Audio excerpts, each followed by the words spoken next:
Minivans. You either love them or you hate them. They look too boxy to be cool, yet can carry more family in bulk than full-size SUVs. No wonder over 1 million minivans are sold each year. But isn't it time for a car company to think outside of the box and reinvent the minivan? Well, one company, Nissan, is trying just that with an all-new Quest. So let's see if the 2004 Quest really rhymes with minivan success.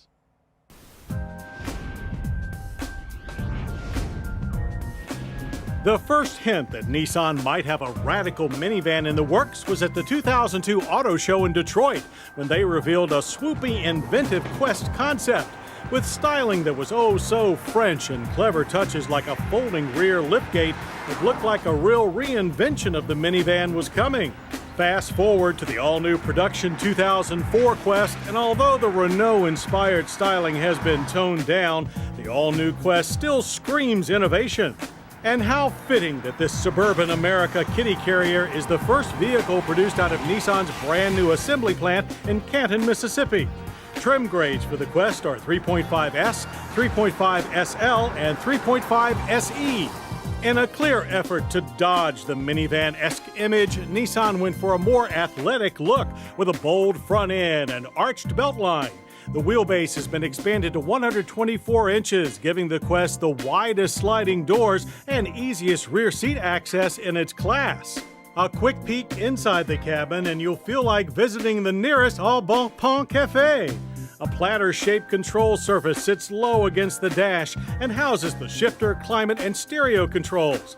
The focal point of the dash itself is a center-mounted instrument cluster with a 6.3-inch information display screen. It may look artistic, but we aren't fond of having the speedometer anywhere except right in front of the driver, and some of the warning lights were almost unreadable. But we did find the note clip behind the standard tilt steering wheel a nice touch. Driver and front passenger enjoy more than generous legroom. Our top-of-the-line 3.5 SE tester included power seats, leather trim, heat, as well as power-adjustable pedals.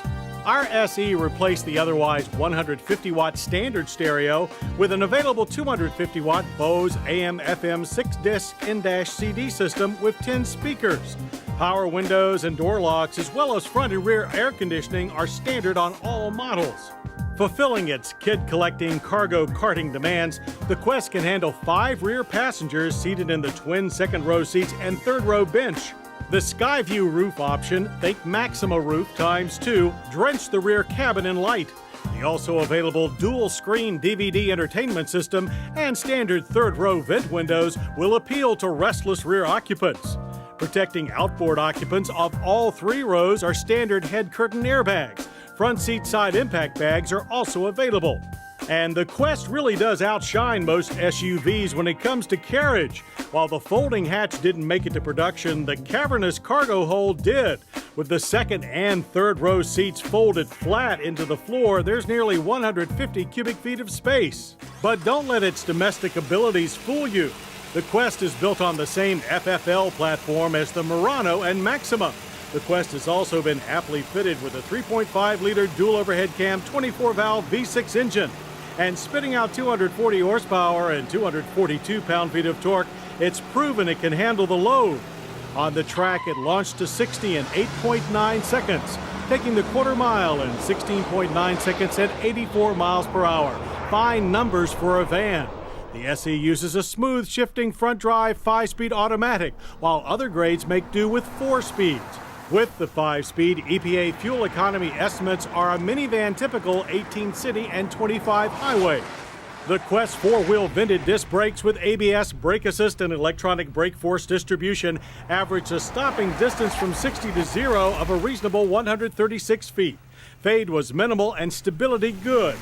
In handling tests, our drivers noted moderate body roll and were a bit concerned about the VDC stabilization system's aggressive input during hard cornering. On the road, however, the Quest feels right at home. Its 4-wheel independent suspension with an advanced multi-link design at the rear attributes to its comfortable and controlled ride. The base price for a 3.5S Quest is $24,780.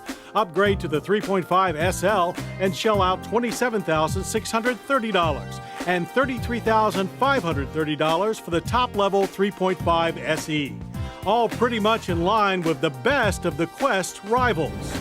So while it's obvious that the new Nissan Quest is vastly superior to the original and very competitive with its rivals, is it really the minivan reinvented? Well, yes. Nissan proves that to handle people and cargo like a box, you don't have to look like one. So on that point, and most others, it looks like this quest for success succeeds. I hope you'll join us next week for more Motorweek, when we'll test another new minivan, the Toyota Sienna, and the amazing Mercedes-Benz S600 sedan. I'm John Davis. We'll see you then.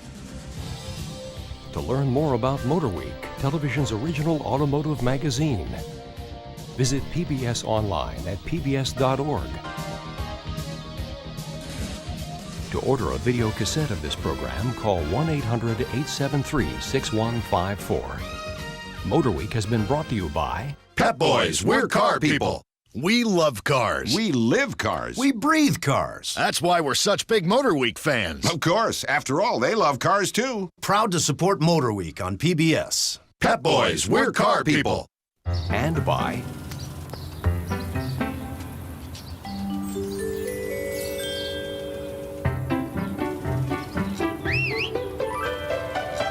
What are you looking for? eBay Motors.